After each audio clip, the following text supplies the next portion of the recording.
రాజ్యసభ ఎన్నికలకు షెడ్యూల్ విడుదల చేసింది కేంద్ర ఎన్నికల సంఘం. 15 రాష్ట్రాల్లో 56 స్థానాలకు ఎన్నికలు నిర్వహించనుంది. ఫిబ్రవరి 8న రాజ్యసభ ఎన్నికలకు నోటిఫికేషన్ రిలీజ్ కానుంది. ఫిబ్రవరి 27న పోలింగ్ నిర్వహించనుంది ఈసీ. ఆంధ్రప్రదేశ్లో 3, తెలంగాణలో 3 రాజ్యసభ స్థానాలకు ఎన్నికలు జరగనున్నాయి. రాజ్యసభలో ఏపీ నుంచి వేమిరెడ్డి, సీఎం రమేష్, కనకమేడల రవీంద్ర కుమార్ పదవీకాలం పూర్తవుతుంది. తెలంగాణ నుంచి రవిచంద్ర, లింగయ్య యాదవ్, సంతోష్ పదవీకాలం కూడా ముగుస్తుంది. రాజ్యసభ ఎన్నికలకు షెడ్యూల్ విడుదల చేసింది కేంద్ర ఎన్నికల సంఘం. ఆంధ్రప్రదేశ్కి సంబంధించి 3 రాజ్యసభ స్థానాలు కైవసం ఖాళీ కాబోతున్నాయి. వీటికి సంబంధించి 3 స్థానాలు కూడా వైఎస్ఆర్సీపీ కైవసం చేసుకునే అవకాశం ఉన్నట్టుగా కూడా తెలుస్తోంది. పూర్తి డీటెయిల్స్ అడుగుదాం. మా కరెస్పాండెంట్ రవీందర్ ఫోన్ లైన్ లో ఉన్నారు. రవీందర్, చెప్పండి, నంబర్స్ ఏ విధంగా ఉన్నాయి? 3 స్థానాలు ప్రస్తుతం ఖాళీ కాబోతున్నాయి.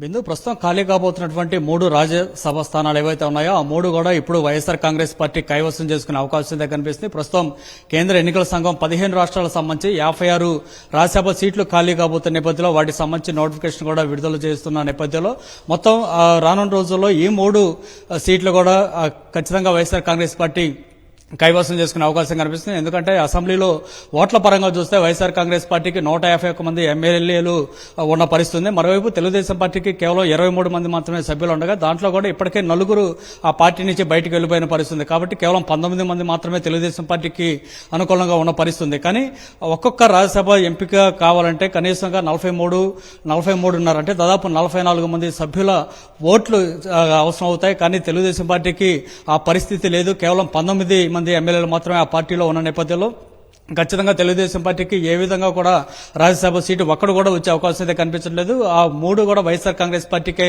దక్కే అవకాశం అయితే కనిపిస్తుంది. ఏదైతే ప్రస్తుతం వేమిరెడ్డి ప్రభాకర్ రెడ్డి కానీ అట్లాగే కనకమేళ్ల రవీంద్రబాబు, సీఎం రమేష్ సంబంధించినటువంటి సీట్లు ఖాళీ కాబోతున్న నేపథ్యంలో ఆ 3 వైఎస్ఆర్ కాంగ్రెస్ పార్టీ అభ్యర్థులను పెట్టబోతున్న పరిస్థితి అయితే కనిపిస్తుంది. దీనికి సంబంధించి ఇప్పటికే ముఖ్యమంత్రి వైఎస్ఆర్ కాంగ్రెస్ పార్టీ అధినేత జగన్మోహన్ రెడ్డి చాలా స్పష్టంగా అనేక మార్లు పార్టీ ముఖ్య నాయకులతోటి సమీక్షలు కూడా నిర్వహించారు. రానున్న రోజుల్లో ఈ 3 రాజ్యసభ సీట్లకు సంబంధించి ఎవరెవరిని ఎంపిక చేయాలనే అంశం మీద ఇప్పటికే అనేక సార్లు సమీక్ష కూడా నిర్వహించి కొంత ప్రాథమికంగా 3 కూడా ఎంపిక చేసినట్టు మనకు సమాచారం అవుతుంది. అయితే దీని మీద ఇంకా కాస్త సమయం ఉంది కాబట్టి ఇంకొకసారి కూడా ఆ నాయకులతోటి చర్చించిన తర్వాత వారికి అవకాశం కల్పించే పరిస్థితి కనిపిస్తుంది. మొత్తంగా అయితే 3 రాజ్యసభ సీట్లకు సంబంధించి అయితే ఆంధ్రప్రదేశ్లో ఒక కోలాహలం అయితే కనిపిస్తుంది.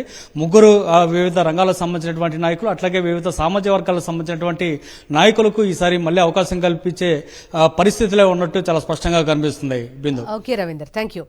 అటు తెలంగాణలో కూడా 3 స్థానాలు ఖాళీ కాబోతున్నాయి. రవిచంద్ర, లింగయ్య యాదవ్, సంతోష్ పదవీ కాలం ముగుస్తుంది.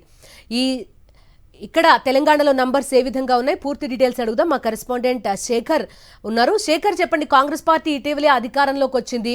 సో తెలంగాణలో ఖాళీ కాబోతున్న ఈ 3 రాజ్యసభ స్థానాల్లో ఎన్ని కాంగ్రెస్కి వచ్చే అవకాశం ఉంది? కనీసం 2 వస్తాయని చెప్తున్నారు. ఎలాంటి వివరాలు ఉన్నాయి మీ దగ్గర? బిందు, ఖచ్చితంగా మొత్తం 3 స్థానాలు బడుగుల లింగయ్య యాదవ్, జోగినిపల్లి సంతోష్, అట్లాగే 3 స్థానాలు ఉన్నాయి. తెలంగాణ రాష్ట్రంలో 3 స్థానాలు ఉన్నాయి. ప్రస్తుతం తెలంగాణ రాష్ట్రంలో 119 కాన్స్టిట్యున్సీలకు 119 మంది ఎమ్మెల్యేలు ఉంటారు. 119 మంది ఎన్నికల్లో పాల్గొంటే కనుక నిష్పత్తి ప్రకారం 40 ఓట్లు ఒక అభ్యర్థికి రావాల్సి ఉంటుంది. ఇది ఫుల్ టర్మ్కు సంబంధించినటువంటి ఎన్నికలు కాబట్టి ఒక ఎమ్మెల్యే ఒక్క మాత్రమే వేసుకునేటువంటి అవకాశం ఉంటుంది.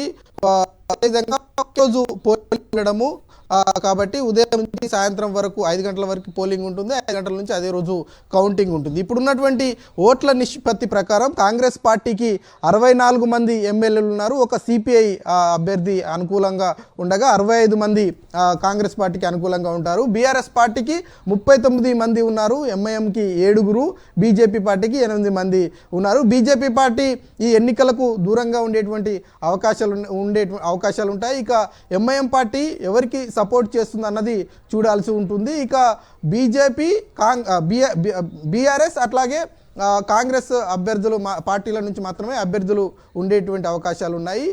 లెక్క ప్రకారం చూసుకుంటే 40 మంది అభ్యర్థులు అట్లాగే 1/3 ఫస్ట్ ప్రయారిటీ, సెకండ్ ప్రయారిటీ కింద చూసుకున్నట్లయితే కాంగ్రెస్ పార్టీకి ఇద్దరు అభ్యర్థులు గెలిచేటువంటి అవకాశం ఉంది. బీఆర్ఎస్ పార్టీకి ఒకరు గెలిచేటువంటి అవకాశాలు ఉన్నాయి. మొన్న జరిగినటువంటి ఎమ్మెల్సీకి సంబంధించినటువంటి ఎన్నికల్లో బీఆర్ఎస్ పార్టీ దూరంగా ఉంది, ఏకగ్రీవం అయిపోయాయి. ఇప్పుడు కూడా రాజ్యసభకు సంబంధించినటువంటి ఎన్నికలకు ఏకగ్రీవం అయ్యేటువంటి అవకాశం ఉంటుంది అన్నట్లు రాజకీయ వర్గాల్లో చర్చ జరుగుతుంది. ఎందుకంటే మూడో అభ్యర్థిని గనక కాంగ్రెస్ పార్టీ పెట్టాలి అనుకుంటే లాంగ్ డిస్టెన్స్ ఉంది. ప్రతి అభ్యర్థికి 40 ఓట్లు రావాల్సి ఉంటుంది. కాబట్టి అంత మెజారిటీ మూడో అభ్యర్థికి వచ్చేటువంటి అవకాశాలు చాలా తక్కువగా ఉన్నాయి. ఇప్పుడున్నటువంటి పరిస్థితుల్లో కాంగ్రెస్ పార్టీకి ఉన్న పలంగా అపోజిషన్ పార్టీ నుంచి క్రాస్ ఓటింగ్ జరిగేటువంటి అవకాశాలు చాలా తక్కువగా ఉంటాయన్నటువంటి చర్చ జరుగుతుంది. కాబట్టి 2 కాంగ్రెస్ పార్టీకి, 1 బీఆర్ఎస్ పార్టీకి. Okay Shekhar, thank you.